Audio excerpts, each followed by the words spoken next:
What is going on, guys? Mango 12 here, and we've got Ultimate Spider-Man issue 50, and this issue is actually kind of a milestone for the Ultimate Spider-Man comic, so it's kind of like a double-sized issue, which is kind of like an extra treat for you guys. Now, in the previous issue, we saw J. Jonah Jameson give Peter Parker his job back, and Spider-Man promised that he's going to take down the Kingpin once and for all sometime in the future, and that was that. Now, of course, this comic is kind of a milestone. It's issue 50, so it kind of takes a different direction, and we get introduced to the Ultimate Universe's Black Cat. I'm pretty sure most of you guys are really eager to see the Black Cat in the Ultimate Universe, and we're not going to see you just sat here, so let's get into this issue and let's review it.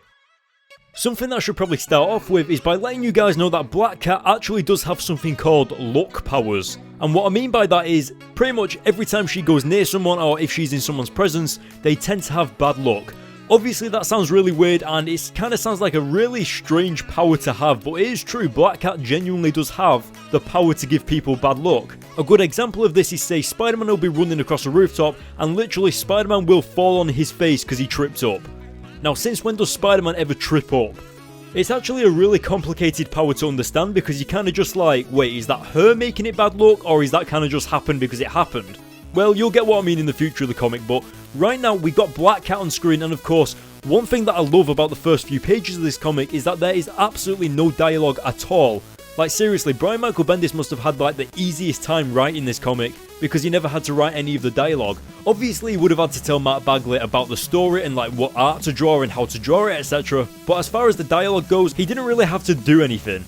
So since this is the first time that we've seen the Ultimate Universe's Black Cat, what do you guys think of her? What do you think of her appearance? It's very similar to the 616 Universe Black Cat with the black leather clothing, the white hair, but this Ultimate Black Cat, obviously she's still like the sexy feline that she is, but she also has these kind of cat-like goggles that really fit well with the suit and kind of give that extra character design to fit into the Ultimate Universe. And pretty much right off the bat, I almost get this kind of Mission Impossible feeling, you know, like where everything's kind of silent. She's obviously a trained cat burglar, and maybe this is just me overanalyzing things, but I kind of feel like maybe Black Cat is using her luck powers, because when she actually gets to the building that she's robbing, it turns out that the two security guards that are on duty that night are literally pointless. One of them is a brand new security guard that's being trained, and the other one doesn't really care. And another thing that kind of gives an example of her bad luck powers is the fact that the security guard's hat actually gets blown off by the wind, leading him away from the door, allowing her to get into the door.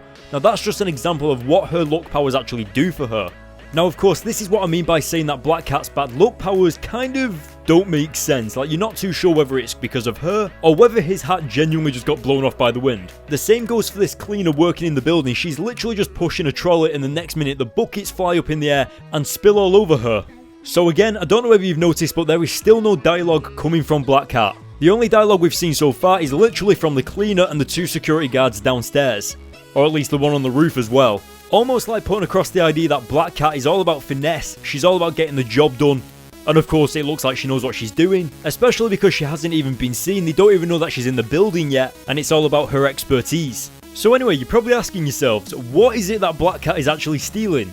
Well, I'm not going to reveal that until we actually get to the issue where it's revealed, but let's just say that it's a pretty major thing, and one of the biggest guys in the city is after it. And I think you guys know exactly who that is, but I'm not going to say it because it'll get revealed later on, so you'll just have to wait and see. Anyway, since Black Cat is kind of just not talking and she's not really doing anything except trying to get into the safe for the minute, I might as well drift away from this comic just a little bit just to talk about what is going on with Peter Parker in the Ultimate Universe recently. Like, you guys have been asking me like crazy, and to be honest, in Miles Morales The Ultimate Spider-Man issue 7 and issue 8 and all that we've already reviewed like ages ago, like months ago, seriously, we saw Peter Parker leave with Mary Jane to go and find answers as to why he's still alive, and that was literally the last time we heard from him. Now, Ultimate Peter Parker is said to be featured in the Ultimate End issue 5 comic that releases around December 16th, but I wouldn't hold my breath just in case. But of course, Miles Morales is getting his new series in February 2016 called Spider-Man, so hopefully we'll see Ultimate Peter Parker in that series maybe or something like that. I don't know, I can't imagine them getting rid of Ultimate Peter Parker completely.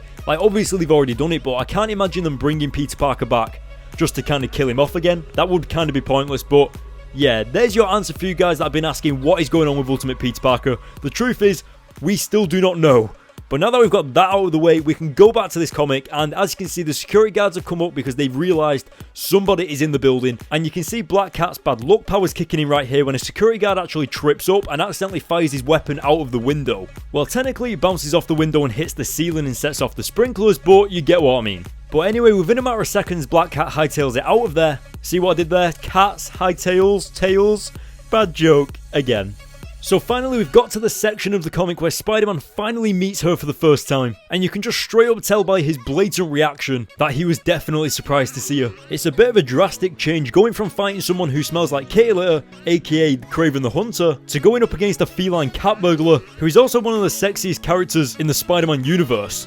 So you can see instantly that Spider-Man is already having bad luck by jumping off the building and then realizing that he's actually got no webbing left in his web shooters. And that's not down to Peter being stupid, that's literally because of the Black Cat giving him bad luck. Something that I absolutely love about this comic is that pretty much for the entire comic so far, there's hardly been any dialogue at all, and then as soon as Spider-Man comes onto the pages, there is non-stop dialogue. Like seriously, he will not shut up making jokes, and I think it's brilliant just how his character comes on and then it's talk. I also love how Black Cat tends to keep up her persona as being the Black Cat, the one that delivers bad luck, and she even gives that special line saying, "Cross a Black Cat, 7 years bad luck." Obviously, Spider-Man's humour tends to shine through these pages right now with his response to that statement, but he also manages to trip up over himself, and since when does that ever happen to Spider-Man? Well, it does now that the Black Cat's around, and before you know it, Black Cat disappears into the darkness. But don't worry, because we'll be seeing her again in the future comics of Ultimate Spider-Man within maybe the next 3 issues or something like that. Also, something to point out is that this wasn't just your average Spider-Man taking down a criminal. Black Cat left a legitimate first impression on Spider-Man and of course Peter Parker, because he literally just cannot stop thinking about her, because it's something different, that's not something that he's come across before. And of course it was a little bit playful as well. Spider-Man and Black Cat have always known to have that little bit of playful character dialogue on the rooftops as they like chase each other and all that crazy stuff, so we're going to start seeing that shine through these pages as well. And of course in the future of the Ultimate Spider-Man comics when we see Black Cat again later on. So anyway, moving on, one character that we haven't seen for a while, or at least in a few issues, is Mary Jane Watson. And we finally got Mary Jane and Peter back on the same page together, and we can see that once again Peter is thinking about giving up as being Spider-Man only for a little bit or something like that, you know, kind of taking a break, because at the end of the day, Peter is out there risking his life every single night, and I know we kind of think, oh, Spider-Man ran out of web fluid, I mean, what, he was falling off a building, that's not exactly something to quit being Spider-Man over, but if you think about it in real life, imagine if you was falling off a building and your web shooters ran out, like, what would you actually do? There is a major cause of death right there, so it's understandable. I also think something that really hit me when Peter said this, and it's the fact that Peter said that he does not like punching people. Now that's not something you really think Spider-Man would say, considering that the whole thing about Spider-Man is protecting people by beating them up, but I think that's something that's really interesting to Peter's character, and something that we've never really thought of before. To think that Spider-Man doesn't actually like punching people is a really strange thought, but I think it's really interesting as well. We also get to see a little bit more of that Peter and Mary Jane romance right here, and I think that's just awesome because we've kind of been neglecting that recently, especially with everything Peter Parker's been going through and everything that Mary Jane's been going through, and just the fact that Peter lost his job in the previous issue and he got it back and he's been dealing with a kingpin and all that. It's nice to fall back into Mary Jane's arms once again. But as we're jumping into all of that, Aunt May actually comes into the room and tells Peter and Mary Jane that her father is here. Now of course Mary Jane's just explained that her father is an absolute idiot and he's not exactly the best father figure around. Now one of the worst things that could have probably ever happened to Mary Jane is the fact that her father went through her diary. Now obviously this is something personal to Mary Jane, it's something where she writes down all her secrets, all her life experiences, and one of those life experiences being when she was thrown off the bridge by the Green Goblin and only just managed to survive. Something that also strikes me on this page is the sheer anger coming through Mary Jane's facial expressions. You can really see the true hate for her father through her eyes, and you can really see just by the way she's shouting that she means it. I don't know whether this is just me, but does Mary Jane's father have a striking resemblance to Kraven the Hunter? It looks a little bit more polished up, but he has like the same facial features, he's got the hair and the mustache and all that, so yeah. I also love how Aunt May stands her ground and just stands right over to him and tells him to get out of her house. Also suggesting that Aunt May still has that strength and protection over Peter, and I think that's awesome. One thing as well that you've kind of got to think about is that this is a very real life situation, like this genuinely does happen in real life. And I don't know why, but I definitely wouldn't be surprised if this genuinely happened to Brian Michael Bendis when he was a teenager or something like that, because it's so well written. Or maybe it happened to Mark Bagley, I do not know.